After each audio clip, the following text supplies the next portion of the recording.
Salut à tous, c'est le philosophe urbain Ismaël Diallo pour une édition un peu spéciale, un peu particulière. Tout le monde sait que le PSG a gagné la Ligue des Champions. Voilà, c'est un fait. Tout le monde a suivi ça ce week-end, il n'y a pas de problème. Moi, je vais parler du côté négatif de tout ça, même si je suis supporter parisien et que je suis très heureux pour mon club. Mais je vais en parler d'une façon nuancée, en essayant de poser les questions du pourquoi ça arrive. Et pas juste, voilà, ils ont fait ça. Ok, le constat, il est très simple. Le constat, il est qu'il y a eu des saccages de boutiques, de quartiers entiers, que ce soit à Paris ou en banlieue, et même dans des banlieues de province. Par la plupart du temps des jeunes et des hommes, donc des jeunes hommes qui doivent avoir entre 14 et la trentaine. J'ai abordé ce sujet sous plusieurs aspects et après je vous donnerai mon avis. Donc d'abord l'aspect médiatique, couverture médiatique de ces événements. Alors couverture médiatique, c'est très simple. La radio et les radios sportives en général en parlent très rapidement, mais ils s'étalent pas dessus, parce qu'ils ont bien compris que les gens qui écoutaient la radio n'avaient pas envie d'entendre ce genre de choses. La télé, suivant le bord politique qui cadre la ligne éditoriale, va plus ou moins appuyer dessus. Donc on aura des CNews, BFM qui vont être en boucle sur les incidents et qui vont faire intervenir des gens qui vont rajouter de l'huile sur le feu, plutôt que d'essayer de comprendre le phénomène social qui nous est présenté. Et il y a les réseaux sociaux. Et alors là,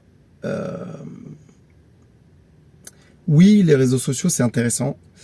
Ça permet à un journaliste plus réactif, plus vivant, sans ligne éditoriale, en tout cas c'est ce qu'on croit, et qui permet vraiment d'être dans le vif du sujet, sans avoir un traitement de l'information auparavant. Le problème, c'est que comme c'est des formats très courts, c'est du sensationnalisme et on va pas au fond des idées. Du coup, on regarde des images, il y a très peu de texte avec ces images où le texte n'est pas lu, il y a très peu de commentaires de ces images où ce n'est pas écouté, puisque la plupart du temps, on écoute sans son et on lit. Et quand il n'y a rien à lire et qu'il y a juste du cassage, ou quand c'est juste des stories de gens qui ont été repostés, on voit que des faits délictueux et il n'y a pas d'informations qui viennent dessus. Du coup, ça sert surtout à faire des constats, mais ça n'explique toujours pas le pourquoi du comment. Le problème des réseaux sociaux dans ces cas-là, c'est qu'en fait, tout va être sujet à récupération. C'est-à-dire que pourquoi je fais cet épisode, c'est que j'ai eu des débats avec plusieurs personnes là, de ma famille, des amis. Entre ceux qui récupèrent ça, donc je parle des médias, je parle pas des amis et de la famille, parce qu'eux, ils ont leur compréhension. Et chacun comprend selon son prisme. Entre les médias qui récupèrent ça sous le prisme féminisme en disant il n'y a aucune femme, c'est que des hommes, ça vous choque pas. Entre l'extrême droite ou les bordeurs qui disent c'est toujours les mêmes, c'est les immigrés, regardez, il faut les dégager de France. Et ceux qui deviennent bordeurs à cause des images, sans avoir le traitement qui va avec, ou sans avoir l'analyse ou le recul, ou même l'intérêt pour les phénomènes socio-culturels qui se passent dans les banlieues, et moi ça me touche, pas au point d'être triste, énervé, en colère ou quoi, mais je me dis c'est tellement dommage parce que c'est des gens brillants avec qui j'échange, en tout cas pour moi qui me paraissent brillants, et même ces gens-là arrivent à se faire endoctriner par les images, par la force des images, et le poids des mots a disparu. C'est-à-dire que sur une vidéo, on va mettre une étiquette, voilà, il n'y a pas d'homme dessus, c'est le patriarcat. Paf! Et ça fait des millions de vues. Et en fait, les gens qui sont sous le prisme féministe, qui est légitime, c'est pas le propos, vont se saisir de ces images-là pour justifier leurs propos. Ils auront la même logique, il ou elle, parce que on peut tous être féministes, ils ou elles auront la même logique que les racistes qui disent c'est toujours les mêmes. C'est les Noirs, les Arabes, etc. Pourtant, dans ces deux constats accablants de la part de ces deux partis, je prends ces deux partis-là parce que c'est avec les deux que j'ai débattu, il y a un constat qui est concret. Il y a 99% d'hommes, c'est sûr, je sors un pourcentage au hasard, mais je pense que je ne vais pas me tromper, et je pense qu'il y a énormément, effectivement, de Français d'origine étrangère. Ok, on a dressé ce constat-là, et qu'est-ce que ça veut dire? Est-ce que ça veut dire que parce qu'on est homme, on devient violent et on pense à tout casser? Est-ce que c'est ça le propos? C'est un peu réducteur, et à mon avis, c'est oublier beaucoup de choses. Est-ce que du coup, parce que la question c'était un homme sans homme, un monde sans homme, ce serait mieux. Mais en fait, les femmes auraient leur propre combat, et justement, elles auraient la place de se battre physiquement. Puisqu'effectivement, cette place est prise par des hommes depuis des millénaires. Bien qu'il y ait des femmes qui se battent, et encore aujourd'hui, quand on voit des combats de MMA, et moi c'est certains de mes combats préférés, c'est les combats des femmes, parce qu'elles sont techniques, et qu'il y a beaucoup de choses à voir, bref, peu importe. Mais les femmes peuvent se battre, c'est pas un souci, c'est que tant que l'homme prendra cette place de bagarreur, la femme n'aura pas forcément besoin de la prendre. Donc c'est pas une question de patriarcat, c'est une question de factuel. Et en même temps, j'ai envie de dire, mais heureusement que les femmes n'y vont pas, parce que les gens qui font ça, il y a un moment donné, leur cerveau la switch off. Donc sur cet instant T, ils sont bêtes. Je parle pas dans leur vie en général, parce que je me permettrai pas de les juger au quotidien, je ne les connais pas. Mais sur l'instant T, ils sont bêtes, ce sont des sauvages, ils ont plus de cerveau, comment dire, opérationnel, ils sont dans le reptilien, ils sont dans la sauvagerie. Donc, heureusement que les femmes n'ont pas ce réflexe-là. Mais c'est pas une question de patriarcat, c'est une question d'intelligence émotionnelle. Et encore une fois, là, cette intelligence émotionnelle, elle est factuelle, on le voit bien, que l'homme et la femme ont des réactions qui sont pas les mêmes. Nous, on ne réfléchit pas au danger qui peut nous arriver, on est bête, on fonce la tête en première. Les femmes ont cette faculté à se sortir des dangers parce qu'elles ont un instinct supplémentaire que nous, on n'a pas, c'est l'instinct de survie. Nous, on survit très mal. Et ça, il y a des chiffres pour le prouver. Les chiffres des suicides, des dépressions, des hommes dans la rue, des comportements à risque. Tout est amplifié chez l'homme et c'est normal. C'est physiologique. Maintenant, on revient un petit peu en arrière. C'est pas parce que c'est physiologique que ça explique ce que les mecs ont fait. Qu'on soit bien clair. Donc après, j'irai sur le pourquoi du comment. Mais j'explique juste là pourquoi, factuellement, il y a beaucoup plus d'hommes que de femmes. Aucune femme censée n'irait se foutre dans la merde à ce point-là. C'est tout simple. Et heureusement qu'elles sont pas bêtes comme nous, parce que ça en ferait beaucoup trop de gens stupides, en fait. On va passer aux racistes. Donc les racistes, tu leur dis, regardez, il n'y a pas que des Noirs et des Arabes, et de toute manière, ces Noirs et ces Arabes sont français. C'est pas les immigrés qui viennent d'arriver, et c'est pas en stoppant les vagues d'immigrés actuelles que ta France va pas avoir d'émeutes à chaque fois qu'il y a un mouvement social ou une victoire du PSG ou d'autres équipes. Parce que ça peut être l'équipe de France, ça peut être d'autres choses. Hein. Il y a eu plein de moments de relâchement de la société où il y avait une ouverture des vannes. C'est pas que le PSG quand il gagne qu'il se passe des choses. Ça, c'est un mensonge. Donc d'après ces racistes, si on les écoute bien, c'est parce que tu es noir ou parce que tu es arabe et que c'est dans ton sang que tu vas être amené à foutre la merde de cette façon-là. Sauf que les immigrés qui ont reconstruit la France, ils n'ont pas foutu la merde. Donc comment t'expliques qu'ils aient reconstruit la France que toi dont tu peux profiter, dont toi, personne blanche, voilà, de banlieue ou de Paris même, peut profiter actuellement. C'est-à-dire que ils ont fait le travail que les Français ne voulaient pas faire ou ne pouvaient pas faire. Le problème historiquement, c'est que on les a remerciés d'une certaine façon assez étrange. C'est-à-dire qu'au lieu de les faire se mélanger et de leur donner accès à des appartements, des lieux pour qu'il y ait une mixité sociale, un mélange, on les a parqués de façon administrative, pas directement, pas avec des menottes, pas avec des arrêtés, mais on les a parqués dans des endroits où on les acceptait qu'ici. Parce que, effectivement, des étrangers, c'est intéressant quand ça reconstruit ton pays, mais pour le mélange ethnique, c'est pas intéressant. Donc, à partir de ce moment-là, on va les parquer tous au même endroit, et après, on s'étonne qu'il y ait un communautarisme.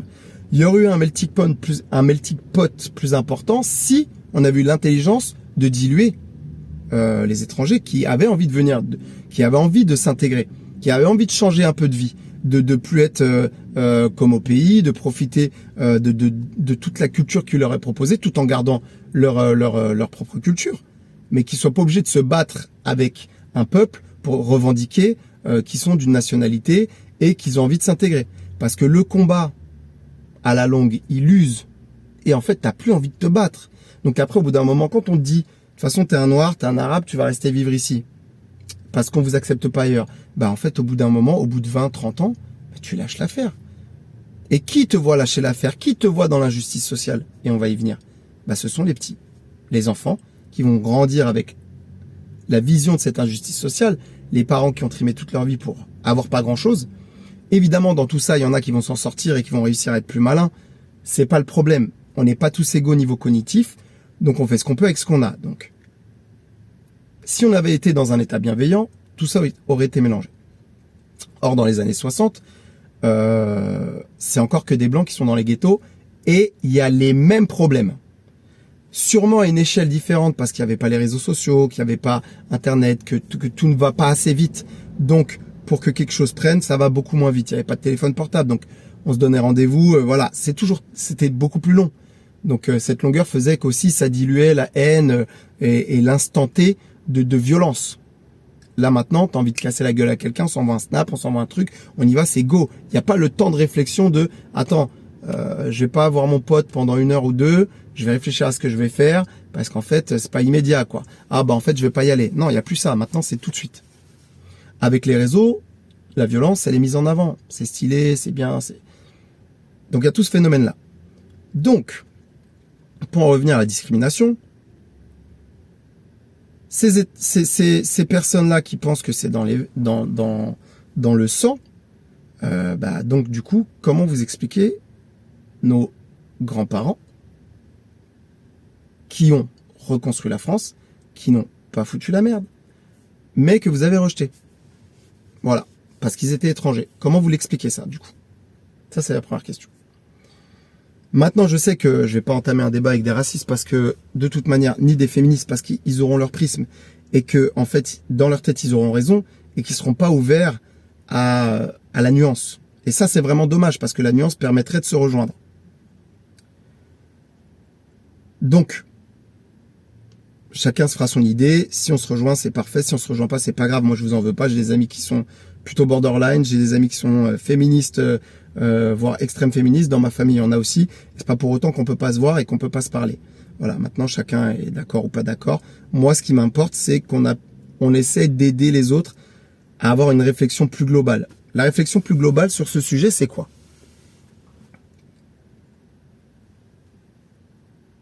Les gens qui vont dire que c'est dans les pays riches qu'il y a le moins de délinquance, c'est faux. Les gens qui vont dire que c'est dans les pays pauvres où il y a le plus de délinquance, c'est faux aussi. C'est pas une question de richesse brute, le souci qu'il y a en France et dans d'autres pays. Parce que vous verrez aussi qu'il y a d'autres pays qui sont concernés par ces émeutes en cas de victoire de leur équipe. On en reparlera après. Le problème, c'est pas la richesse ou la pauvreté. C'est l'écart qui se creuse. C'est l'inégalité sociale qui amène la délinquance. L'inégalité sociale amène beaucoup de facteurs de délinquance. L'inégalité sociale, elle emmène les problèmes de santé, mentale, physique, puisque tu vas moins chez le médecin pour te faire soigner, tu n'as pas les moyens. Même s'il y a des mutuelles, des CMU, c'est plus remboursé comme avant. Tu es obligé d'aller à telle heure, tel endroit, sauf que quand tu as un travail, et généralement, c'est des tafs qui prennent beaucoup de temps. tu ne peux pas aller te faire soigner. Mentalement, il n'y a pas de psychologue. Même s'il y a des psys qui sont dans le social et qui essaient de faire ce qu'ils peuvent, les mentalités dans les quartiers, c'est je me débrouille tout seul, on ne m'a jamais aidé. Et je fais ce que je peux. Donc, renfermement psychologique, renfermement physique, beaucoup de souffrance. Le harcèlement constant pour un vêtement, pour une différence. Et oui, dans les quartiers, il y a beaucoup de harcèlement, il y a beaucoup d'intolérance, mine de rien. Intolérance qui est à cause du communautarisme, à cause du rejet. Les gens se font rejeter et rejettent. Et puis il y en a qui arrivent avec un bagage de racisme aussi. Les Maghrébins ont des difficultés avec les personnes africaines noires. Les Asiatiques, l'ancienne génération en tout cas, ils ont des problèmes aussi avec les personnes noires. Les Noirs ont des problèmes avec les Blancs ont des problèmes avec les Noirs. Bref, on est dans une discrimination permanente. Néanmoins, il y a quand même des bandes de copains qui se forment, évidemment, et qui cassent les codes, heureusement. C'est pour ça que il y a aussi beaucoup d'espoir qui peut venir de la banlieue. Néanmoins, ça viendra que si, et je développerai plus tard. Donc, il y a les discriminations au niveau de l'école, la qualité des cours. Il y a beaucoup de moyens qui sont donnés, certes, mais les professeurs sont dépassés, les classes sont bien trop grandes. L'éducation, il devrait y avoir des éducateurs spécialisés dans ces collèges, ces lycées. Il devrait y avoir des éducateurs spécialisés partout dans les rues pour aider à recréer du lien, à éduquer, à aider les familles à éduquer. Parce que les familles, c'est pareil. Il y en a qui viennent avec leur bagage culturel. Et dans certains bagages culturels, ça colle pas l'éducation avec ce qu'on vous propose en France. Je donne un exemple très concret, j'en parle souvent avec des amis. Chez les Africains, t'es dans un village ou une ville africaine, dans un quartier, ton enfant fait une connerie, il va se faire attraper par n'importe quel tonton du coin. Voire pas qu'un seul. Ils vont lui mettre la honte, le tabasser devant tout le monde, et il n'y aura pas de délinquance. C'est très rare la grosse délinquance qu'on a en France, au bled, etc. Il y a des petites conneries, évidemment, mais proportionnellement, c'est pas la même chose. Parce qu'en fait, les voisins sont attentifs, tout le monde est attentif. Sauf qu'en France, tu peux pas laisser traîner tes enfants comme ça. Tu ne peux pas laisser tes enfants traîner en te disant que le voisin va leur dire que c'est pas bien. En fait, il n'y a pas d'éducation coopérative en France. On n'est pas dans un village, on n'est pas dans une... Quand tu es en cité, c'est chacun pour soi au niveau éducatif. Parce que chacun fait ce qu'il peut avec ce qu'il a. Tous les parents sont en galère. Ils travaillent beaucoup trop pour dire à leurs enfants, au quotidien, fais tes devoirs, machin. Enfin, vous connaissez tout ça. Hein, on est tous les mêmes problèmes. Sauf que quand t'as pas les moyens de payer quelqu'un qui vient donner des cours, les moyens de payer quelqu'un qui vient garder tes enfants, tu fais garder par les grandes sœurs ou tu fais garder par personne. Des fois, ils se débrouillent très tôt tout seuls. Donc ça, faut se le mettre en tête. L'inégalité, elle part aussi de là. Donc t'arrives à l'école, t'as faim, t'as pas bien mangé, t'as pas fait tes devoirs, tu sais déjà que t'es en malus. Donc soit t'arrives sur la défensive et le prof il mange cher, soit t'arrives avec ta bonne humeur et tu t'en sors et t'es sneaky. Moi j'ai toujours fait ça. J'ai toujours essayé de garder en tête, voilà, là j'ai rien fait, je vais assumer mes bêtises, mais ça on en parlera aussi plus tard. La responsabilité. Bref. Donc il y a tout un tas de raisons qui fait que les inégalités sociales créent de la violence. Le rejet constant, le serpent qui se mord la queue, t'es rejeté, tu rejettes les autres, tu deviens plus violent, du coup t'es à nouveau rejeté, tu rejettes, ça s'arrête pas. C'est très compliqué de sortir, et j'en avais fait un podcast sur l'ambition, de sortir de ces endroits-là en étant clean, sans avoir pris aucun coup, pas avoir fini en garde à vue, être encore en vie, etc. C'est un combat du quotidien. Et pour les filles, j'en parle même pas.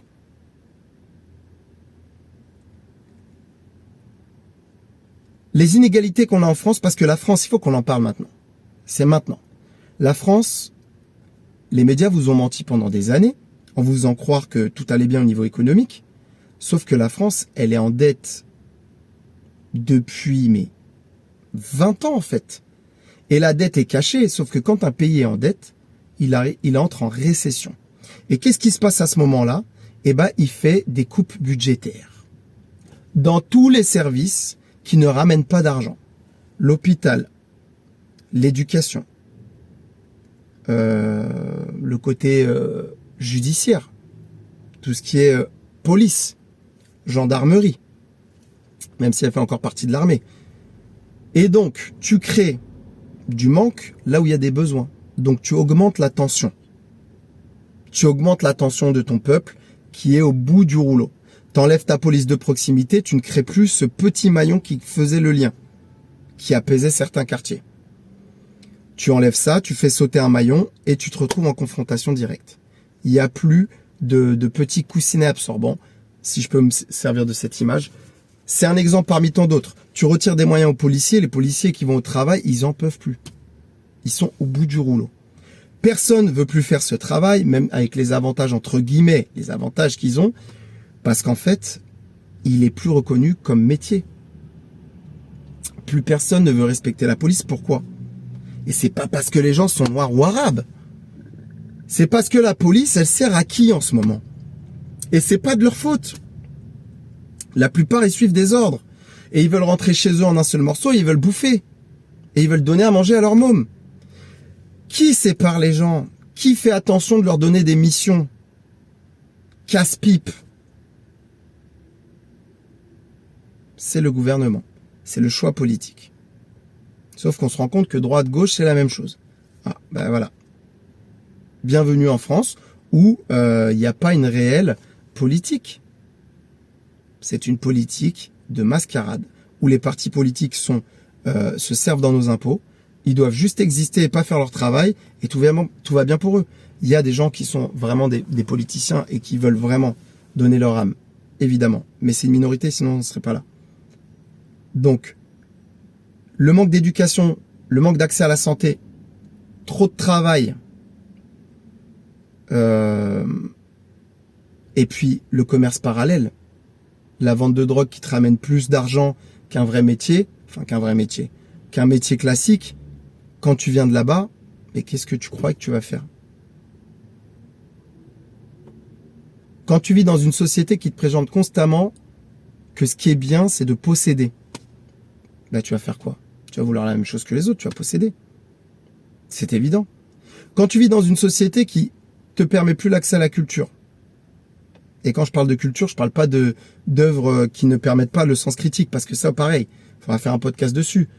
L'art et la culture ont été récupérés par le gouvernement. Très difficiles d'accès sont les œuvres qui dénoncent, qui permettent un sens critique à la jeunesse. C'est pour ça qu'ils sont tous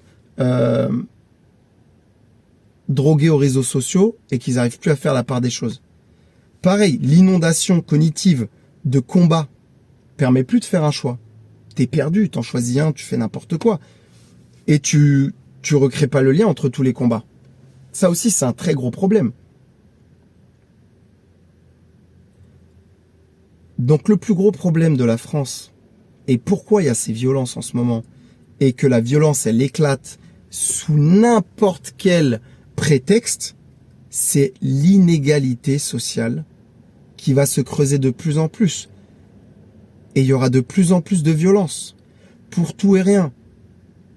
La violence, j'avais fait un podcast là-dessus, la haine, elle s'insère dans n'importe quel orifice où il y a le moindre espace.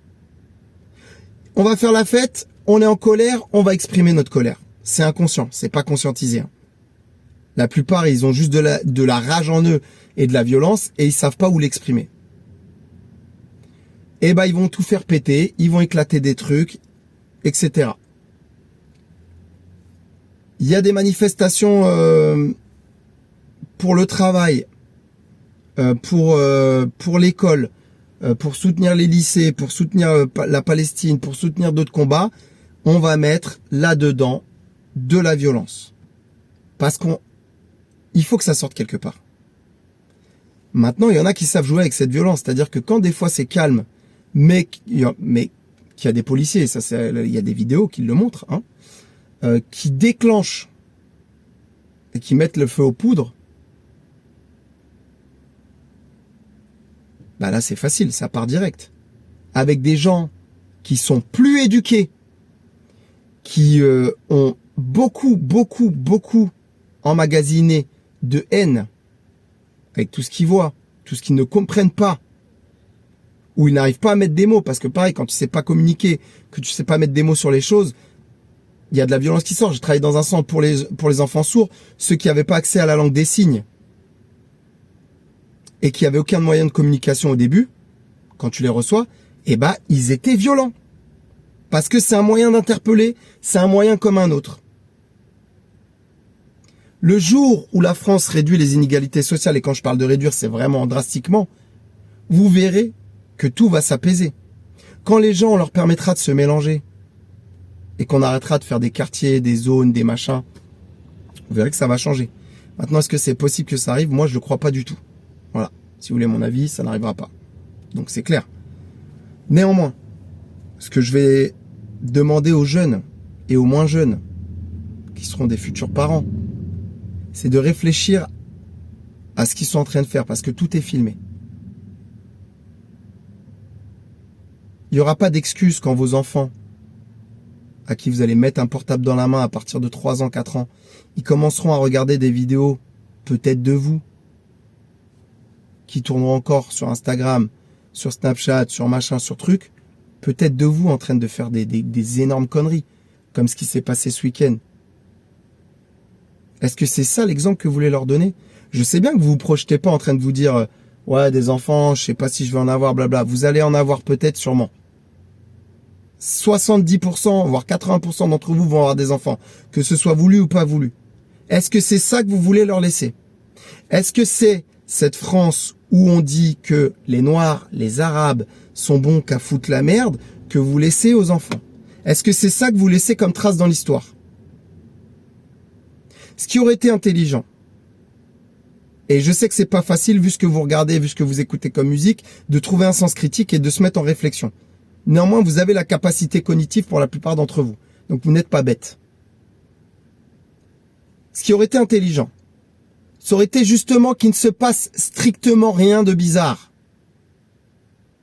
Et là, tout le monde aurait été sur le cul. Là, ça aurait été marrant de voir à quel point les gens se seraient dit « Ah, mais en fait, ils sont capables, tous ensemble, de faire la fête. » Parce que vous êtes français et vous représentez aussi la France. Ne leur en déplaise. Mais représentez la France ainsi que l'éducation que votre famille vous a donnée. Et s'il n'y a pas eu d'éducation, parce que c'est possible, et moi je sais de quoi je parle, il y a le cerveau qui fonctionne, il y a la réflexion, il y a la bienveillance qu'on a envers les autres qui fonctionne, l'empathie, se dire est-ce que je suis en train de faire, ça cause pas du tort à quelqu'un. Qui je suis pour me permettre de brûler la voiture de quelqu'un que je ne connais pas et qui travaille? Qui je suis pour casser ce que mes parents payent dans leurs impôts en travaillant comme des oufs? En plus de mes baskets de marque et de mon téléphone qu'il me faut, etc., etc. Qui je suis? C'est ça la question qu'il faut vous poser. L'éducation, c'est quoi, les gars? L'éducation, c'est faire attention que l'autre existe. Et ça s'arrête là. C'est tout. À partir du moment où tu fais attention que l'autre existe et tu prends soin qu'il aille bien, tu peux faire toutes les lois que tu veux. Il y en aura pas besoin. Parce que tous tes actes seront en fonction de ça. Maintenant, moi, j'ai une autre question à poser aux féministes qui se permettent de récupérer des images et de dire, voilà, là, là, qui éduque ces enfants? Qui croyez-vous qui éduque ces enfants? Que des hommes? Alors que vous dénoncez en permanence les mecs qui ont pas de couilles et qui partent et qui laissent les mamans seules. Donc on va partir du principe que c'est des mamans seules qui élèvent ces enfants. Qui éduque ces enfants? Si ce n'est des mères. Donc qu'est-ce que vous dites à ces mamans? Que ce sont des mauvaises femmes? Et que c'est à cause de la société patriarcale?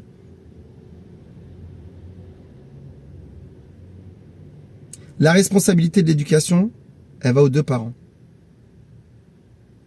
Pas un moins que l'autre. Et quand il n'y a pas les deux, c'est plus difficile, c'est sûr. Et ça, je sais encore une fois très bien de quoi je parle. Donc vous pourrez pas me dire blablabla, il sait pas de quoi il parle. Je sais très bien de quoi je parle. Et je vais pas raconter ma vie. Mais l'éducation monoparentale, elle peut aussi servir en s'en mettre plein la tête. Et se dire attention à ce que je suis en train de faire. Parce que mes frères et sœurs vont en souffrir. Parce que ma mère va en souffrir. Parce que mon père peut-être tout seul va en souffrir. Faites attention à ce que vous faites.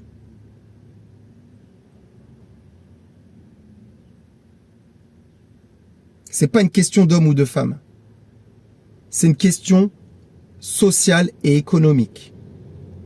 Mais malgré cela, on n'a pas d'excuses. Il y a des facteurs qui expliquent, mais il n'y a pas d'excuses. L'intelligence, on peut l'avoir quand même. Le sens critique, on peut l'avoir quand même. Cette vidéo, j'espère qu'elle servira au moins à ça.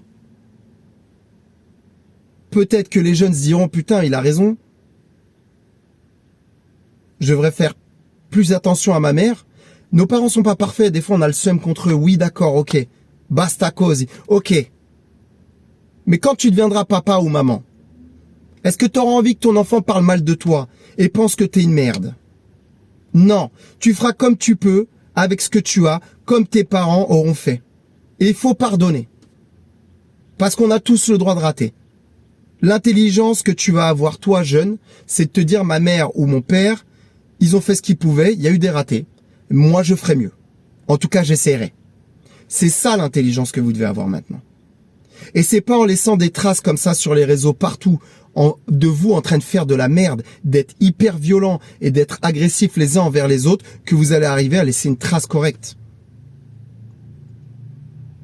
Quand bien même vous n'ayez pas de projection sur ce qui va se passer dans le futur, et votre futur à vous, et votre métier, et blabla, mais ça ne vous empêche en rien d'être bienveillant en fait les gars. Ça vous empêche en rien d'être bienveillant, et de vous dire qu'est-ce que je fais actuellement, est-ce que je fais du bien aux gens? Ou est-ce que je suis en train de faire quelque chose qui va causer du tort à quelqu'un?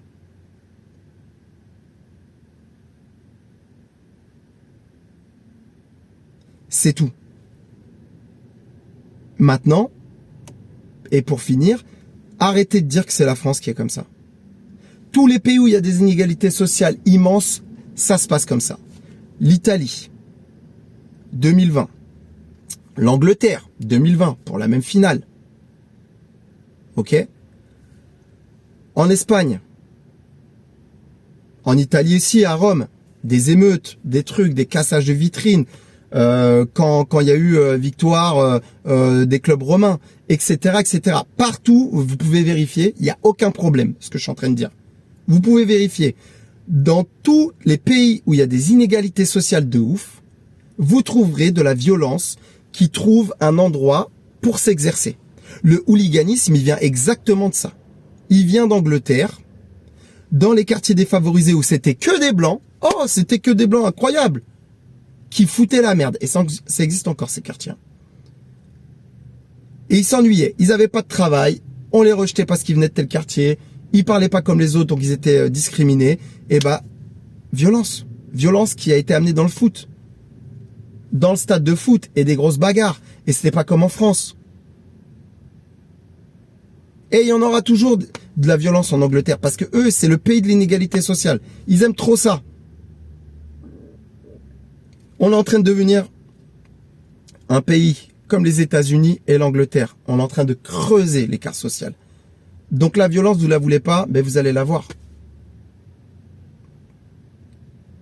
Vous allez la voir. Et je pense que cette devise qui est très belle de la France devrait arrêter de s'appeler liberté, égalité, fraternité. Faut enlever égalité. Faut enlever fraternité. Faut même enlever liberté maintenant. Avec tous les 49.3 qu'on s'est mangés, je vois pas où elle est la liberté. Et bizarrement que pour des choses qui socialement et économiquement nous brident. Bref, peu importe.